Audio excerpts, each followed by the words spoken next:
Matter in our surroundings. ये video बनाने में काफ़ी गैप लगा, काफ़ी टाइम बाद बना रहा हूँ क्योंकि थोड़ा सा बिज़ी हो गया था और थोड़ा सा परेशानी भी चल रही थी, पड़ रहा थी। सब कुछ ज़िंदगी है। The problems are part of life. If you are alive then problem is always there. Okay, so let's move on. आज का जो टॉपिक है हमारा मैटर इन आवर सराउंडिंग्स, यानी कि 9th क्लास का जो स्टार्टिंग करते हैं साइंस में, वो हमारा टॉपिक है। और मैंने यहाँ लिखा हुआ भी है क्या होता है matter. Question, what is matter. अगर हम स्टार्टिंग से बात करें तो मैटर आपके आसपास कोई भी ऐसी वस्तु या ऑब्जेक्ट, कोई भी चीज़, उसको अगर देखें और वो आपको हैवी दिखाई दे रही है, मीन्स हाथ में लेते हैं तो वजन होता है और वो स्पेस ऑक्यूपाई करती है, कोई ना कोई जगह पर वो रखी होती है। जैसे ये बोर्ड, ये इसने स्पेस ले रखा है और इसकी मास भी होगा, तो उसे हम मैटर कह सकते हैं। तो इसकी सिंपल डेफिनेशन है, matter is anything which has mass and occupies space, उसे हम मैटर कहते हैं। तो मैटर की डेफिनेशन हो गई है। उसके बाद मैटर के टाइप, कितने टाइप का मैटर होता है, types of matter.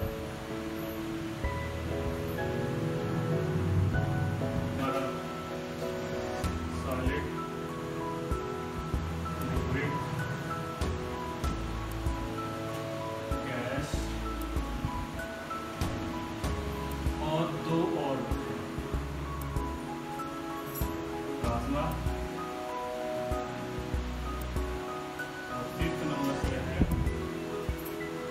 Bose, Einstein,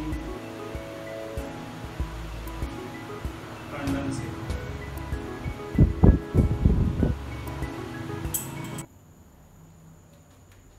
तो हमने अभी पार्टिकल्स के मैटर के हमने स्टेट्स देखे और अब हम कैरेक्टरिस्टिक्स पढ़ेंगे पार्टिकल्स ऑफ मैटर के। आपको समझना पड़ेगा सबसे पहले, मैटर जो है, कोई भी मैटर है, मैटर जो बना होता है वो पार्टिकल से बना होता है। जैसे आप चौक लीजिए, उस चौक को आप घिसना शुरू करेंगे तो वो पहले इस साइज़ की होगी, फिर वो इस साइज़ की होगी, फिर वो बिल्कुल डॉट हो जाएगा। अगर हम लेंस को लेते हैं, फिर उसको और करते हैं, फिर वो और छोटा हो सकता है। तो इससे ये पता चलता है कि कोई भी मैटर जो है वो पार्टिकल से बनता है। तो हम यहाँ लिखेंगे पहला point of matter have space between them. ये है पहला पॉइंट। दूसरा point, particles of matter are continuously moving, हमेशा मूव करते रहते हैं। जैसे एक कमरा है, एक रूम है, उसकी लाइट बंद कर दीजिए तो लाइट बंद करने पर आप देखेंगे बाहर से जब रोशनी आ रही है उसमें तो पार्टिकल्स दिखाई देंगे मूव करते हुए। तीसरा, particles of matter attract each other, एक दूसरे को अट्रैक्ट करते हैं। और particles of matter can intermix with each other। एक दूसरे से मिक्स हो सकते हैं बाय देयर ओन, अपने आप। ये इसकी कुछ प्रॉपर्टीज़ हैं। इंटरमिक्स जो है, जैसे आप वाटर लेंगे, वाटर लेने पर आप उसमें एक ड्रॉप जब इंक की डालते हो तो वो पूरे में मिक्स हो जाता है, पूरे में मिक्स हो जाता है। इसी मिक्सिंग की प्रोसेस को हम डिफ्यूज़न कहते हैं। यहाँ सबसे पहली डेफिनेशन है diffusion.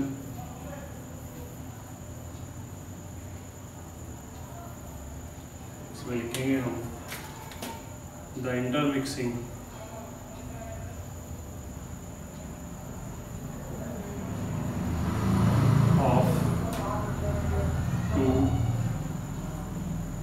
intermixing of two different types, the intermixing of two different types of matter by their own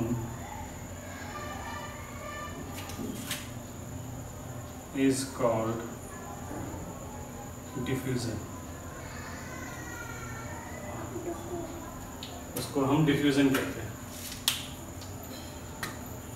second point है रिजिडिटी।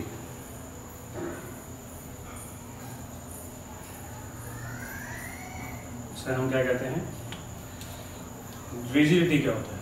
जैसे ये आपको मार्कर दिख रहा है, ये शेप इसकी यही रहना चाहती है, ये शेप ये चेंज नहीं होना चाहती, तो इस चीज़ को हम रिजिडिटी कहते हैं। इसकी जो बाउंड्रीज हैं, आप कितना ही कंप्रेस करो वापस वो उसी शेप में आ जाएंगी, तो इसे हम रिजिडिटी कहते हैं। The property of solid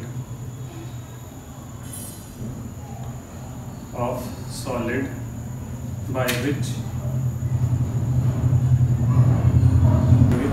they opposes the change in their shape and size is called rigidity. उसे हम रिजिडिटी कहते हैं। हिंदी में बोलेंगे सख्ती, उसके जो आकार है वो उसको चेंज नहीं करता, उसे हम रिजिडिटी कहते हैं। और उस सब्सटेंस को फिर रिजिड कहते हैं। Substance is called rigid. Next property है कंप्रेसिबिलिटी। कंप्रेसिबिलिटी को समझने के लिए आपको एक बैलून का एग्जांपल लेना पड़ेगा। उस बैलून में आप चाहे लिक्विड भर दीजिए या गैस भर दीजिए, वो कोई भी आपका एग्जांपल है। लिक्विड या गैस भरने के बाद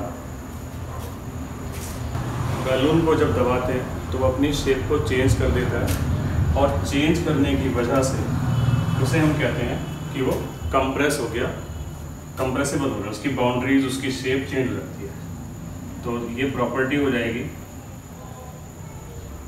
the property of liquids and gases by which they can be compressed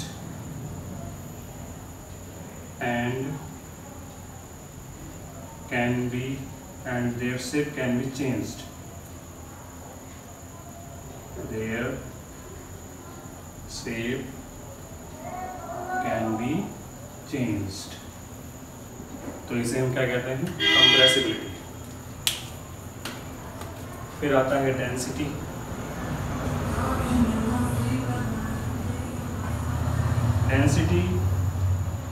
density को पढ़ने के लिए आपको समझनी पड़ेगी दो इम्पोर्टेंट प्रॉपर्टी, एक है मास, एक है वॉल्यूम। मास क्या होता है? मास किसी भी ऑब्जेक्ट का जो वजन है, जो उसके अंदर के जितने भी पार्टिकल्स हैं, जितने भी उसके अंदर पार्टिकल्स, कंस्टिट्यूएंट पार्टिकल हैं, वो सारे आपस में मिक्स हो जाते हैं, तो जो क्वांटिटी तैयार होती है उसे मास कहते हैं। क्वांटिटी उसकी मात्रा।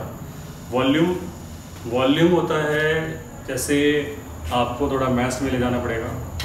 एक एरिया है, ये अभी रेक्टेंगल है, इसकी लेंथ है, इसकी ब्रेड्थ है, हाइट नहीं है, जब इसमें हाइट भी आ जाएगी,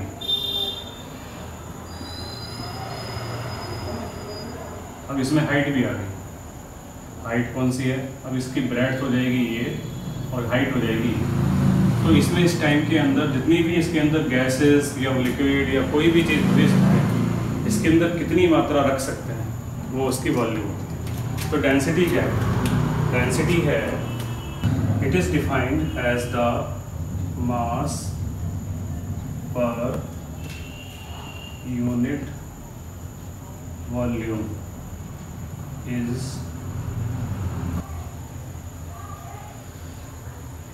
काइनेटिक एनर्जी क्या होता है?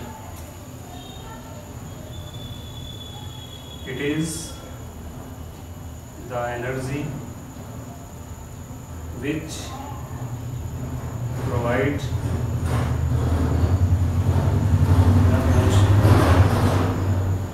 To an object. कोई भी ऑब्जेक्ट जब मोशन में होती है तो उसके अंदर जो एनर्जी है उसे काइनेटिक एनर्जी कहते हैं।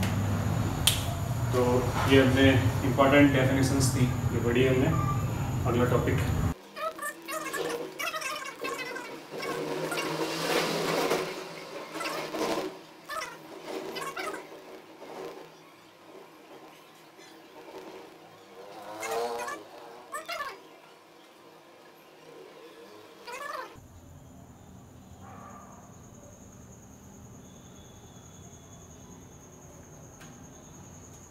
बस इन्हीं से इनकी प्रॉपर्टी डिसाइड होती है कि कौन सा चीज़ कैसा रिएक्ट करती है, कैसा वो फील होता है। तो इन्हीं के बेस पर हम इनके कैरेक्टरिस्टिक्स को देख सकते हैं। सॉलिड में क्योंकि इसके अंदर बिल्कुल भी स्कोप नहीं बचा कि कुछ चेंज कर सकें, तो इसका जो शेप है, शेप और size, shape and size is fixed, ये इसका पहला पॉइंट है। लिक्विड में क्या होगा? लिक्विड में shape and size is not fixed, और यही गैस में भी होगा।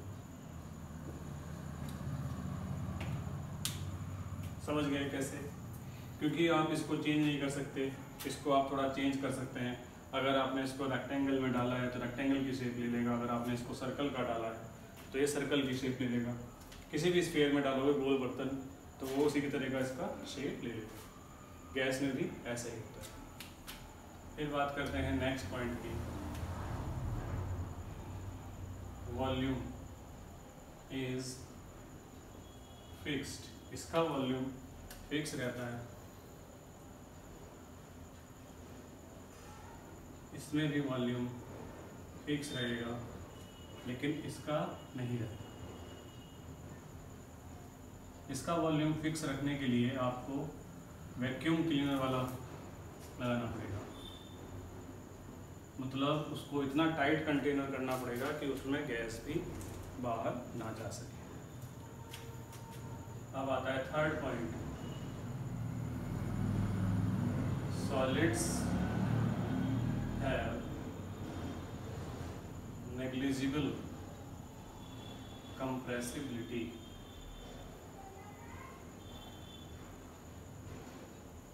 इनकी कंप्रेसिबिलिटी बिल्कुल नहीं होती। लिक्विड्स हैव कंप्रेसिबिलिटी, इनमें कंप्रेसिबिलिटी होती है, इनको कंप्रेस किया जा सकता है। बैलून वाला एग्जांपल बताया था मैंने आपको। किसी भी शेप का बैलून ले लेना, उसमें लिक्विड भर देना, कोई भी दबाओगे चेंज हो जाएगा। थर्ड, गैस, ये ज़्यादा कंप्रेस किया जा सकता है। गैस है, guys have highest compressibility.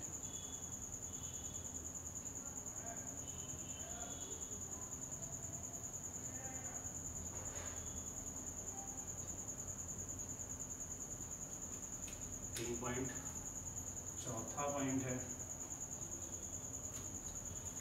Motion या फोर्स ऑफ अट्रैक्शन। इसमें देख रहे हैं बिल्कुल क्लोजली पैक्ड है। पहले तो आप यही लिख दो, ये वाला पॉइंट particles are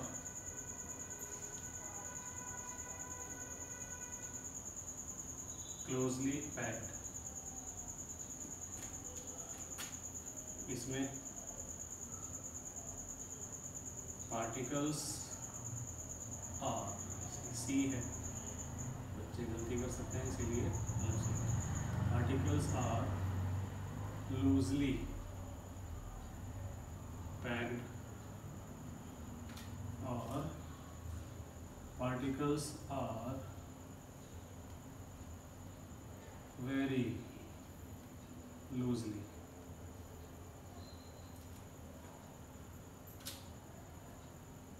packed. या situated लगाना पड़ेगा, पैक्ड तो रहते ही नहीं है, situated.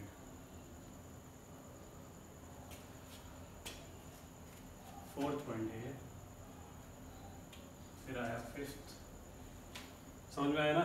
आप देख सकते हैं बिल्कुल, ये जो डायग्राम बनाया है, डायग्राम बना के आप सारे पॉइंट कोई सा भी है इस डायग्राम से रिलेट करके आप उसको देख सकते हैं। अगला पॉइंट है डिफ्यूजन का।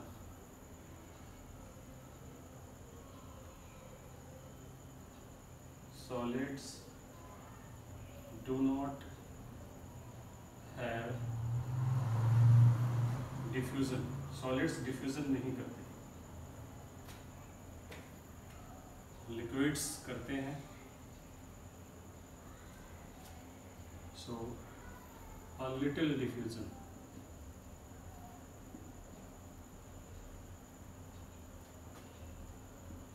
और गैस ज़्यादा करते हैं।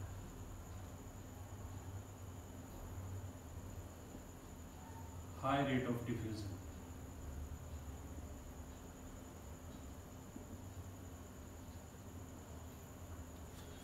पांचवा पॉइंट समझ में। डिफ्यूजन के बारे में बात करें तो आप इस रूम में इस जगह पर अपना स्प्रे करना, सेंट की, परफ्यूम की बोतल से स्प्रे करना, वो पूरे में डिफ्यूज़ हो जाता है। क्यों? वो गैसेस फॉर्म में है, वेपर्स फॉर्म में है, तो वो जल्दी से डिफ्यूज़ होता है।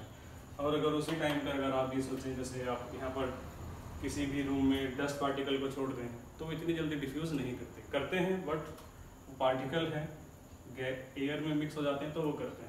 अगर आप सोचें कि एक बॉल जितनी साइज़ का कोई भी पूरे रूम में फैल जाए, नहीं फैलेगा, लेकिन एक बॉल जितनी साइज़ का कोई अगर आपने परफ्यूम, वेपर, गैस को छोड़ दिया तो पूरे रूम में डर हो जाता है। ऐसे ही हमने अभी एग्जांपल दिया था इंक का थोड़ी देर पहले, तो वो जो इंक का एग्जांपल था उसमें भी आप इंक डाल दोगे वो पूरे उसमें डिफ्यूज़ हो जाता है। अगला point,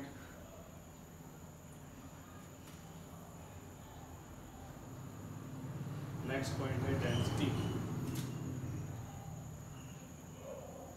solids have high density, इनकी डेंसिटी हाई होती है। लिक्विड्स हैव लो डेंसिटी, इनकी डेंसिटी वेरी लो होती है। वेरी लो नहीं, सिर्फ लो होती है। गैस में डेंसिटी बहुत कम होती है।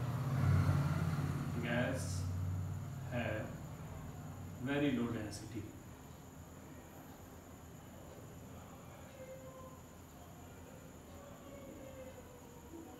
ठीक है।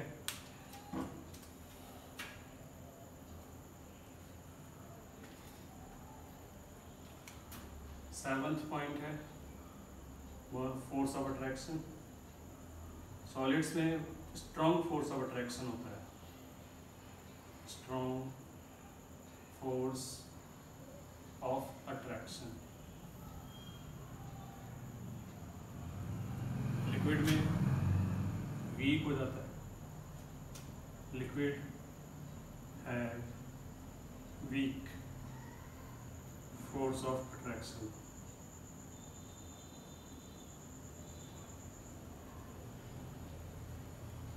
इन देयर पार्टिकल्स, पार्टिकल्स बताना जरूरी है।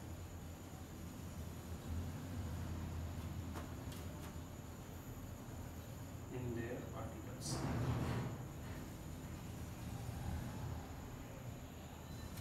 और इसमें क्या हो जाएगा? वीकेस्ट, इसमें वीकेस्ट होता है। बस, बाकी तो लिखा ही है। तो इस तरीके से मैंने आपको इनके पॉइंट बताए हैं। और भी होता है, काइनेटिक एनर्जी का होता है, लेकिन हम इतने काफ़ी हैं, 7 पॉइंट बता दिए हैं, तो ये काफ़ी है। ये डायग्राम इनका है, ये डायग्राम ज़रूर बनाइएगा। इस पर मैं लिख देता हूँ कि ये सॉलिड है, ये लिक्विड है और ये गैस।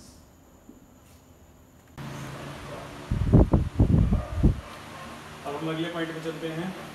नेक्स्ट क्वेश्चन है हमारा boiling point.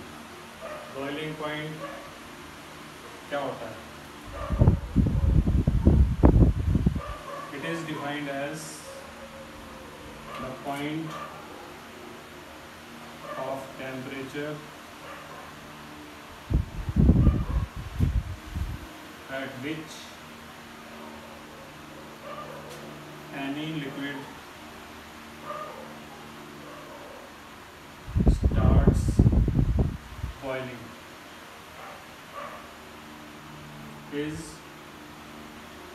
called boiling point। जैसे वाटर है, water boils at 100 degree centigrade. इसे आप केल्विन में चेंज करते हैं तो 100 प्लस 273 कर दीजिए तो 373 केल्विन पर वो बॉइल होता है। ये दोनों स्केल है टेम्परेचर स्केल। ये सेल्सियस में दिया था, वो केल्विन में दिया था। मेल्टिंग पॉइंट क्या होता है? It is defined as the point of temperature at which any solid starts melting। जैसे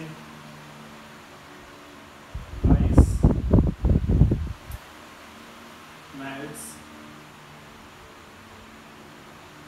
at 0 degree centigrade. 0 degree centigrade पे वो मेल्ट होना शुरू हो जाती है। 0 डिग्री 1 डिग्री मेल्ट करती है। 0 से कम होगा तो वो फ्रीज हो जाती है, जो कि हमारा अगला पॉइंट होगा फ्रीजिंग पॉइंट।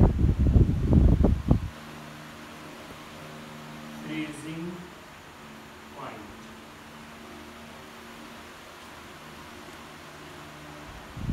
क्या होता है? It is a point of temperature at which liquid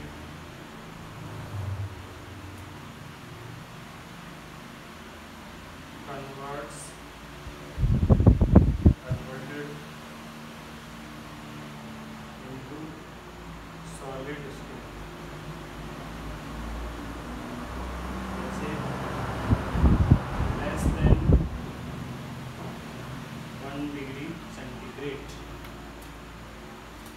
तो आपका वाटर फ्रीज होना शुरू हो जाता है, लिक्विड से सॉलिड में कन्वर्ट हो जाता है।